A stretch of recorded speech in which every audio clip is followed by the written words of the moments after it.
Today we're going to go over the properties of trapezoids. And I want you guys to notice something right here.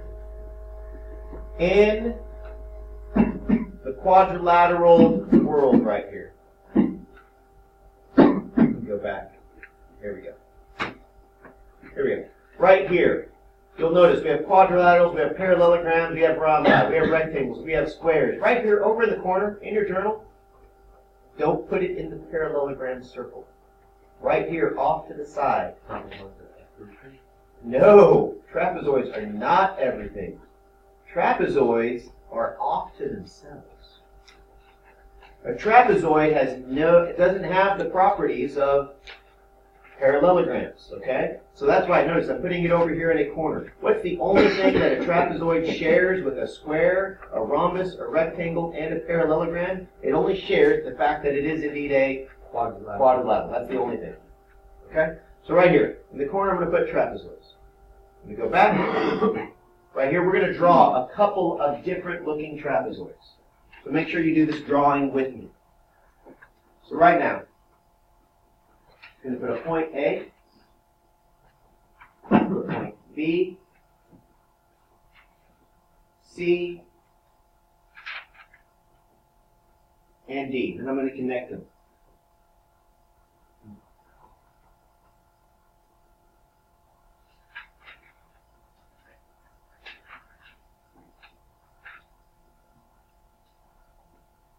This right here is not the only way a trapezoid is drawn, but this is indeed a trapezoid. Is the C side supposed to be longer? Yes. Because what we're going to do is we're going to actually make two different trapezoids. Okay, here's the next trapezoid I want you to build. Let's go ahead and do it for you.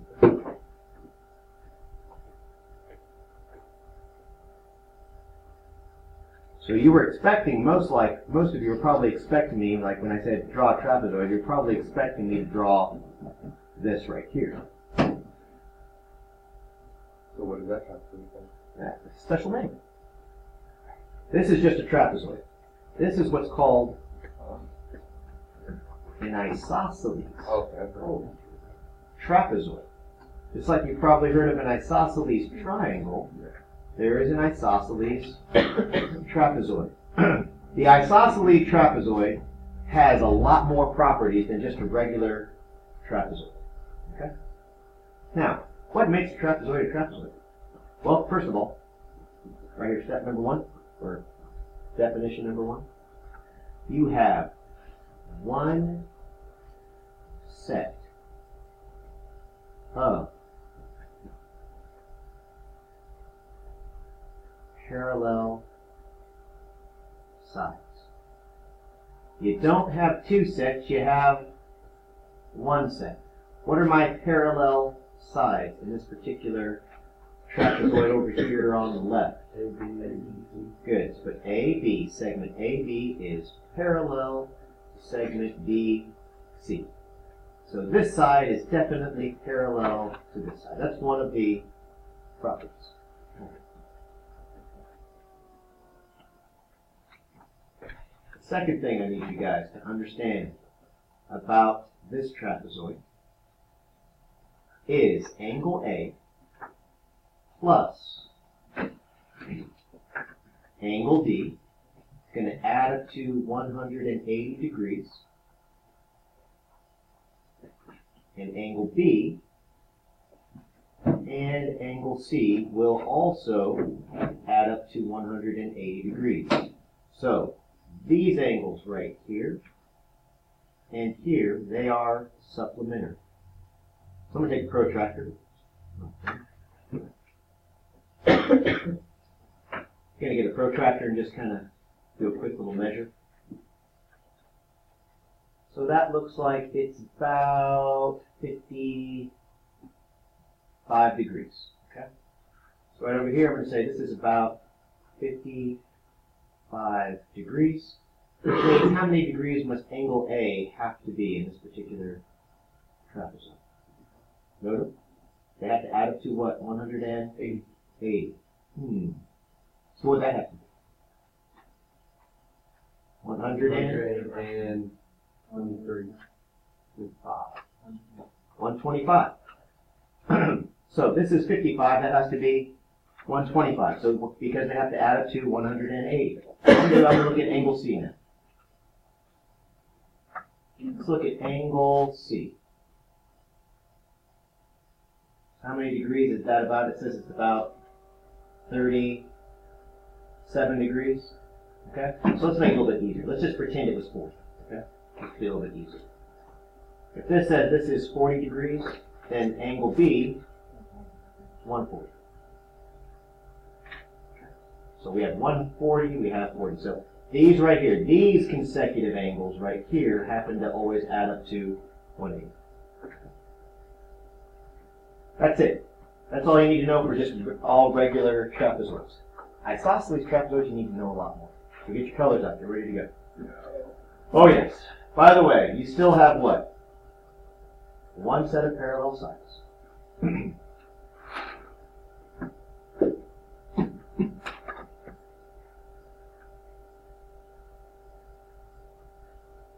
So once again, what's the same? AB is still parallel to CD or DC. This is called an isosceles trapezoid, which is kind of neat because now I need you guys to understand that this side right here is equal to this side. So we have the legs. Those are called legs of the isosceles trapezoid. The legs are congruent.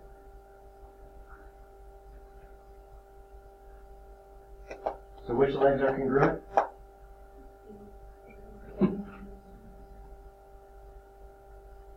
So those legs are congruent. That's another thing. All right. 3. Write this down. Base angles are congruent. There you go.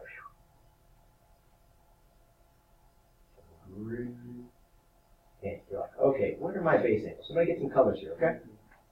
So angle D and angle C are congruent. So I'll highlight those. So this angle right here is going to be congruent to this angle right here. We get 2 more colors. Going to go angle A is going to be congruent to angle B. I'm going to get different color here for angle A and angle B. And I'm going to label all of my base angles that are congruent. So what did I say was equal? Angle A is indeed congruent to angle B. And angle D congruent to angle C. All right. So let's say, for example, this right here, this angle right here, let's say equal 50 degrees. If this is 50 degrees, then this also has to be 50 degrees. Now, how could I find these 2 top base angles? These are still going to be supplementary. So if they're supplementary, what do these have to add up to right here? 180. So what would these have to be? This would have to be a 130, and this would also have to equal a 130. So I don't go down anymore. I'm going to put 4. Which angles are supplementary? Angle A plus angle D equals 180. Just a little bit every day. Angle B plus angle C is also 180. All right. So the last thing that I'm going to do right here for this picture, the last thing I'm going to draw in, okay? I'm going to change the color here. I'm going to write the diagonals. In an isosceles trapezoid, the diagonals are congruent. Now, I'm going to label what the diagonals are. The diagonals are, if I draw a line segment from A to C, that's going to be congruent from B to D. So I'm going to carefully draw in a line segment. So imagine right here, from A to C. And I have from B to D. So I want you to understand that whatever this distance is, from here to here is the same exact distance as from here to right there. Now, I'm not going to label all these triangles, okay? I'm not going to label them, but can you guys see this triangle where the hand is right there? That triangle? Can you guys see that triangle right there? If I wanted to, guess what else I could say? That this triangle right here is congruent to this triangle. You guys see this triangle right here, this little tiny triangle that I'm tracing with the hand? Right there? And this triangle, can you see how those aren't the same? They're not the same, but you know what they are? They're proportional. They are similar to each other. Okay? So this triangle and this triangle, they are similar to one another. That's something you need to know, not necessarily right now, but eventually we're going to get to similarity coming up in the next chapter. So these two triangles are similar. These two triangles are congruent. So right now, make sure you have all of these notes down. You can see you have a lot more to know about what type of trapezoid. Isosceles. There's not a whole bunch you have to worry about with regular trapezoid. So now, what I'd like you to do right now, I'd like you guys to go down to problem number 48, input number 48 in your journal, please. Put number 48 in your... All right. We're supposed to find the missing value for the given trapezoid. So right now, if you read carefully, it says for trapezoid DEGH, X and Y are what? They're midpoints. Right? So this right here, these are midpoints, which means this segment is equal to this segment, and this segment is equal to this segment.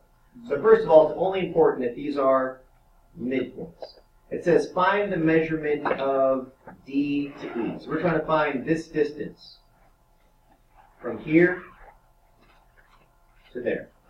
Now, in the journal, what I'd like you guys to do is I would like you guys to call this base number 1. And down here, the distance from H to G, I would like you guys to label this distance base 2. And the distance created with the midpoints right here. I would like you to label that in words. I would like you to label this as the median of the trapezoid. Okay? Now there is a special formula that you can use. Okay? So this is what I would like you to do. I want you to put base 1 plus base 2. When you add those two bases together and you take them and divide them by 2, that will always give you the measurement of the median. You may have. I'm not sure because I was not your geometry teacher last semester, but you may have done this. Now, this right here, this is similar to what formula? It's similar to the midpoint formula. You guys remember the midpoint formula? X1 plus X2 divided by 2, and Y1 plus Y2 divided by 2. So we're going to comma there. So this is very similar to the what? The midpoint formula. But this is not a midpoint formula. This is the median formula. Okay? Similar to the midpoint formula. So what we're going to do is we're going to take the information. Since we don't know the distance from D to E, I'm going to call this value X. So for B1 right here in your journal, put X plus 32 when divided by 2, try not to yawn too much, equals the median of, what's my value for the median in this particular case? 1. You know who you sound like? Mr. DeMue, because that's my name. Alright, so. Alright, we got a little special guest speaker today. We're going to finish your work. Don't want to copyright. We'll just say somebody special is going to finish this problem. Now, what I'd like you to do, simply take this 20, put it over a 1. It's not very weird. Pretty easy to do. Now, at some point, you probably have cross multiplied in your life. Right? Right? Cross multiplication. So all you got to do is take these right here, do their cross products. If you don't like that color, that's fine. I'll change it. Let's just do blue. There you go. Just like that. All right. What's the cross product between a 2 and a 20? 40. Very good. Equals. Now I'm going to ask you a really difficult problem. What's 1 times x plus 32? 32. That's right. It's x. Now, all you got to do is simply figure out what number plus 32. It's 40. Answer. If you didn't know that, go back to elementary school. Say hello to your teachers. Say I'm ready to enroll. So, what is our value for D to E?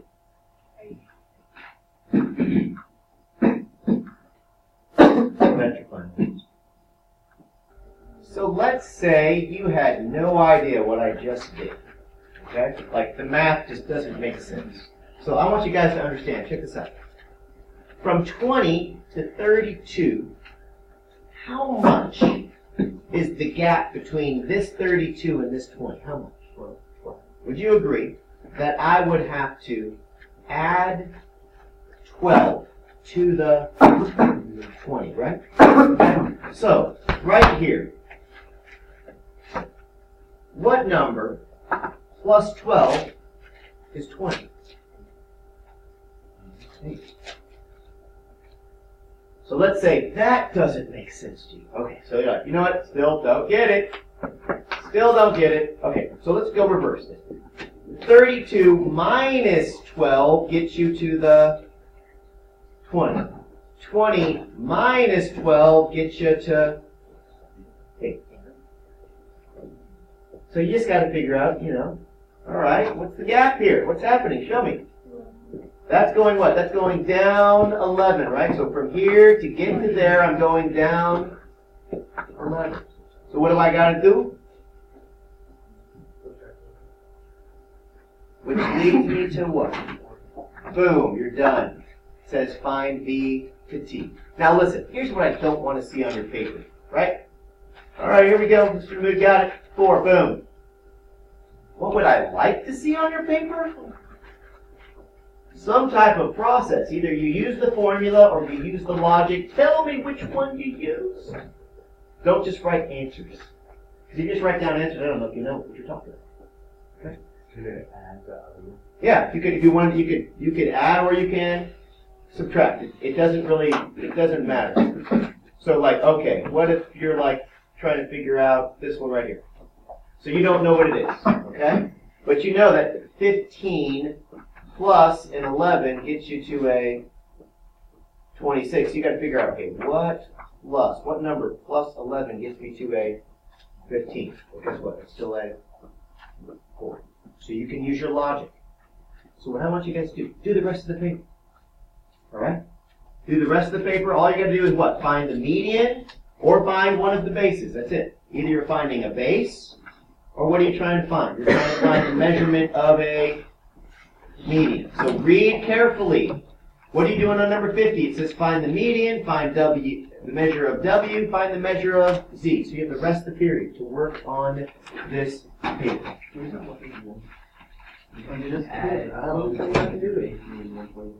So you have, this is base 1. So I'm not going to tell you what the answer is, but I'm going to say this is base 1, this is base 2. You would need to take base 1 and add base 2 together and divide it by 2 to give you the distance from A to B. You're going to have to probably use the formula for this one. You add these together, divide by 2, and that gives you the length of the median.